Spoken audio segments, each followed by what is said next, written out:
জয়গুরু। দয়ালের শ্রীচরণে প্রণাম। আপনাদের সবাইকে আন্তরিক আনন্দিত জয়গুরু। আমরা যে কোনো বিষয়ে আচার্যদেবের কাছে নিবেদন করে থাকি। যখন কোনো একটা সমস্যায় পড়ে যাই বা কোনটা করা ঠিক হবে, কোনটা করা উচিত নয়, এসব নিয়ে যখন আমরা একটা দোটানার মধ্যে পড়ে যাই, নিজেরা সিদ্ধান্ত নিতে পারি না, তখন আমরা দেওঘর ঠাকুর বাড়িতে গিয়েই হোক বা ফোনের মাধ্যমেই হোক, যে ব্যবস্থা এখন রয়েছে সেই মাধ্যমে আমরা নিবেদন করে সেই সলিউশনটা কিন্তু আমরা সৎসঙ্গে নিয়ে থাকি, তাই তো? কিন্তু এমনও অনেক সময় হয়ে থাকে যে যাওয়াটাও সম্ভব হচ্ছে না, বা গিয়েও তাদেরকে পাওয়া যাচ্ছে না, বা এমনটা হচ্ছে যে ফোনেও হয়তো যথাসময় যোগাযোগটাও করা হচ্ছে না। অনেক সময় লাইনেরও ডিস্টার্ব থাকে, লাইনটা ঠিকভাবে পাওয়া যায় না, কিন্তু তৎক্ষণাৎ দরকার, কি করব এটা ভেবেচিন্তে যখন আমরা না পাই, তখন এইভাবে কিন্তু আমরা নিবেদন করতে পারি। কিভাবে? চক্রফটর সামনে কিভাবে নিবেদন করলে ঠাকুর কিন্তু আপনাকে জানান দেবেনই কোনটা করা উচিত, কোনটা করা উচিত নয়। যেমন ধরুন, ভাবছেন যে কেউ একটা কোনো কাজ করছে, যে কাজটা থেকে আরেকটা নতুন কোনো জব সে পেয়ে গেছে, তখন কোন যে কাজটা আগে থেকে করে আসছে সেটা করা উচিত, নাকি নতুন যে আরেকটা কাজের খোঁজ পেয়েছে সেটাতে ঢুকবে? সে নিজে সিদ্ধান্ত নিতে পারছেন না। যদি সেটাকে বাদ দিলে ভুল হয়ে যায়, তৎক্ষণাৎ নিবেদন করতে পারছেন না, তখন সঠিক কোনটা? তার জন্য ঠাকুর তো আমাদের দিয়ে গেছেন, আর পরম পূজনীয় শ্রী শ্রী অবিন্দাদা আমাদের এই বিধানটাও সুন্দরভাবে বলে দিয়েছেন যে সেই মুহূর্তে আমাদের চক্রফটর সামনে যে ব্রাহ্ম মুহূর্তে উঠে যে আমরা নাম ধ্যানটা, আমাদের ইষ্টভীতির আগে যে নাম ধ্যানে বসতে হয়, তখন চক্রফটর সাথে অবিন্দাদা বলেছেন কথা বলতে। কিছুক্ষণ আমরা যদি ঠাকুরের সাথে একটু গল্প করি, ঠাকুরের মনের কথা জানাই, তারপর যদি আমরা নাম ধ্যান করি, সেই নাম ধ্যানে আমি ঠাকুরকে আজ্ঞা চক্রে বেশিক্ষণ ধরে রাখতে পারবো, সেটা একটা আলোচনা আমাদের আছেই। আর তাছাড়া তখন কি করতে হবে?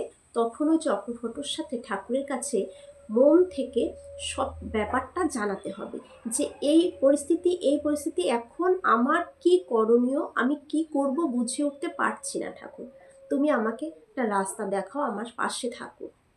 এই বলে তখন আমাদের খুব করে কিন্তু নাম ধ্যানে বসতে হবে, নাম করে যেতে হবে, তাকে ভাসাতে হবে।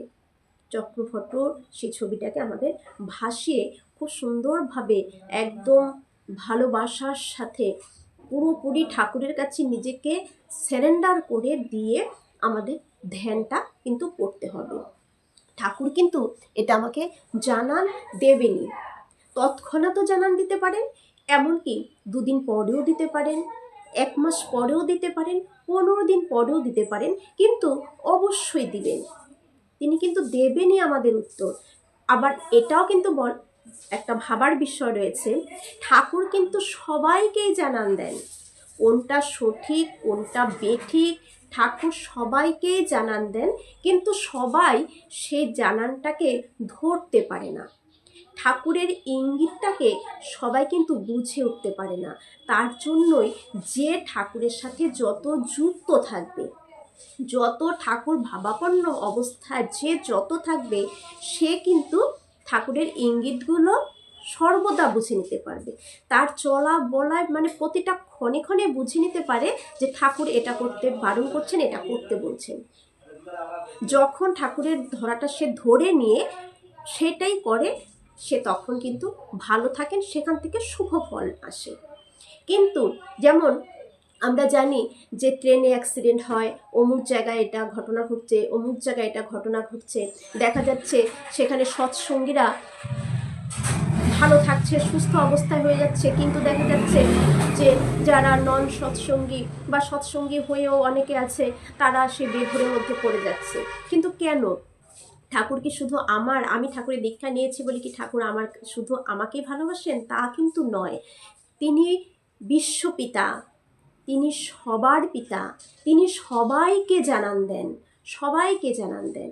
কিন্তু যে তাকে ধরে থাকে, যার সাথে তার যোগাযোগটা থাকে, সেই কিন্তু তার বলাটাকে, তার ইঙ্গিতটাকে ধরে নিতে পারেন, বুঝে নিতে পারেন, নইলে কিন্তু সে পারবে না। এখন ধরুন কোনো আত্মীয় বা আমার কেউ নিজের যে আমার শুভাকাঙ্ক্ষী, তার সাথে আমি যদি সর্বদা যুক্ত থাকি, তার সাথে যোগাযোগটা যদি আমার ঠিক থাকে, তাহলে তিনি আমাকে হয়তো দেখা যাচ্ছে যে একজন মানুষ আছে যে সবার ভালো চান, সবাইকে সুবুদ্ধি দিয়ে থাকেন, তার সাথে সে কোনো যে আমাকে সুবুদ্ধি দেবে আরেকজনকে দেবেন না তা নয়, এমন আছে। কিন্তু তার সাথে দেখা যাচ্ছে যে সেই এলাকায় 50 জন মানুষ আছে, সেই 50 জনের মধ্যে হয়তো 5 জন তার সাথে সর্বদা যোগাযোগ রাখছে, সর্বদা তার সাথে কথা বলছে, তার সান্নিধ্যে যাচ্ছে, তাকে সব ব্যাপারে জানাচ্ছে, তিনি যেটা বলছেন সেটাই গ্রহণ করছেন।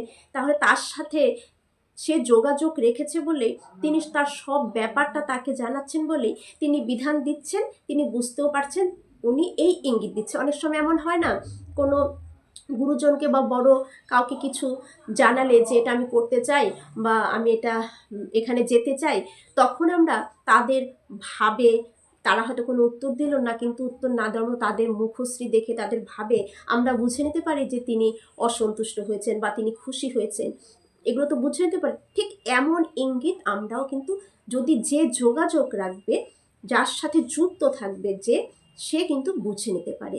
তাই অনেকেই আছে যারা বুঝতে পারে, কিন্তু ঠাকুর সবাইকে জানান দেন, সবাইকে জানান দেন যে তুমি এই কর্মটা করো, তুমি এইভাবে চলো, তোমার এখন এটা করণীয়, বা এখনই তুমি এই কাজটা করো। ঠাকুর সবাইকে জানান দেন, ধরাটা পুরোটা আমার উপর কিন্তু নির্ভর করবে, আমার চলা বলা, আমার চিন্তা। আমি যদি ওই আচার্যদেব বলেন না যে যত জীবনের যে লিস্ট, সেই লিস্টের মধ্যে যদি 1 নম্বরে প্রথমে যদি ঠাকুর থাকেন, তাহলে কিন্তু আমার জীবনে যদি পুরোটা জীবনের খাতা তৈরি করি, প্রথমেই যদি আমার পরম দয়াল মেন থাকেন, মাথার উপর যদি তিনিই থাকেন, তারপরে সব, তারপর আমার স্বামী বলুন, সন্তান বলুন, যেটাই বলুন, সব কিছু পরে, কিন্তু মেন আমার আগে ঠাকুর। এইভাবে যদি আমরা চলি, তিনি তার জানান কিন্তু আমরা বুঝতে পারবো, তার সাথে যুক্ত থাকলে আমরা বুঝতে পারবো, কিন্তু তিনি দেবেনই, এটা একদম 100% কি, এটা একদম শিওর। মানে কম পার্সেন্টেজ বলাটাও কম হয়ে যায়, তখন তাকে কিন্তু ঠাকুরকে এইভাবে মনের কথাগুলো বলবেন।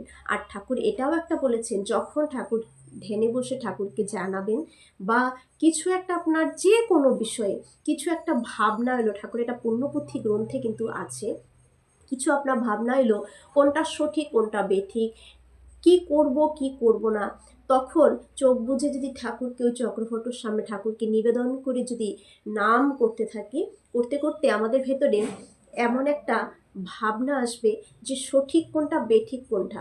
ঠাকুর বলেছেন চোখ বুজে তখন পুরোটা মানে এত মনোযোগটা ঠাকুরের প্রতি রাখতে হবে যে এই পাশ থেকেও একটা উত্তর আসছে, এ পাশ থেকেও একটা উত্তর আসছে, মানে ডান দিক থেকেও একটা উত্তরের ভাবনা আসছে, বাঁ দিক থেকেও একটা উত্তরের ভাবনা আসছে।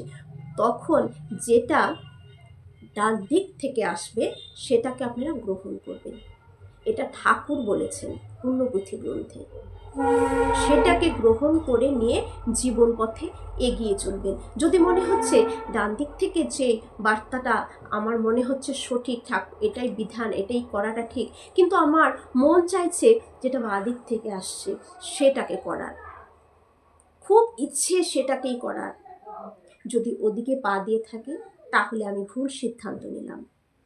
তৎক্ষণাৎ হয়তো মনে হবে লাভবান হয়েছি, কিন্তু তার থেকে ক্ষতিটা কিন্তু পরে আমার উপরে চেপে বসবে। এইগুলো কিন্তু আমাদের ভেবে চিনতে, ঠাকুরকে এইভাবে আপনারা ভালোবাসুন।